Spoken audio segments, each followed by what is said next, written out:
Summit গ্রুপের আজিজ খান সহ তার পরিবারের ৭১০ কোটি টাকার বেশি অবৈধ সম্পদের তথ্য পেয়েছে দুদক। তাই সম্পদ বিবরণী দাখিলের নোটিশ জারি করেছে সংস্থাটি। তবে আয়কর নথি যাচাই করে আজিজ খানের নামে কোনো স্থাবর সম্পদ পাওয়া যায়নি। এছাড়া নাবিল গ্রুপের কর্মচারীদের মাধ্যমে ঋণের নামে ১,০০৮ কোটি টাকা আত্মসাতের অভিযোগে এস আলম গ্রুপের চেয়ারম্যান সাইফুল আলম, নাবিল গ্রুপের এমডি আমিনুল ইসলাম সহ ৩৮ জনের বিরুদ্ধে মামলা করেছে দুদক। রেইনবো অলরাউন্ডার এক্সটেরিয়র পেইন্ট বাড়ির বাহিরের দেয়ালের সুরক্ষা নিয়ে থাকুন নিশ্চিন্ত, সাথে পাচ্ছেন ১০ বছরের ওয়ারেন্টি।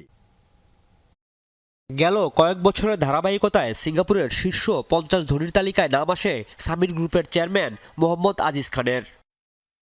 পট পরিবর্তনের পর আওয়ামী লীগের সুবিধাভোগী ১০ ব্যবসায়ীর মধ্যে নাম আসে আজিজ খানের সামিট গ্রুপের। এরপর অনুসন্ধানের নামে দুদকের টাস্কফোর্স।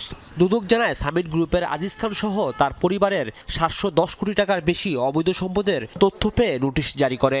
ধাতু সারের স্থানান্তর, রূপান্তর, হস্তান্তর করার প্রাথমিক তথ্যাদি পাওয়ায় দুর্নীতি দমন কমিশন কর্তৃক অভিযোগ সংশ্লিষ্ট জনাব মোহাম্মদ আজিজ খান চেয়ারম্যান সামিট গ্রুপের প্রতি দুর্নীতি দমন কমিশন আইন ২০০৪-এর ২৬(১) ধারায় সম্পদ বিবরণী দাখিলের আদেশ জারির সিদ্ধান্ত গৃহীত হয়েছে।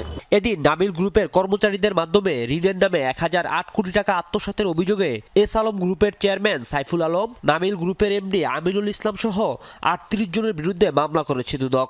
১,০০৮ কোটি টাকা বিতরণপূর্বক আত্মসাৎ এবং উক্ত অর্থের উৎস এবং প্রকৃতি গোপন করার জন্য স্থানান্তর, রূপান্তর এবং হস্তান্তর করার অপরাধ অনুসন্ধানকালে প্রমাণিত হয়েছে।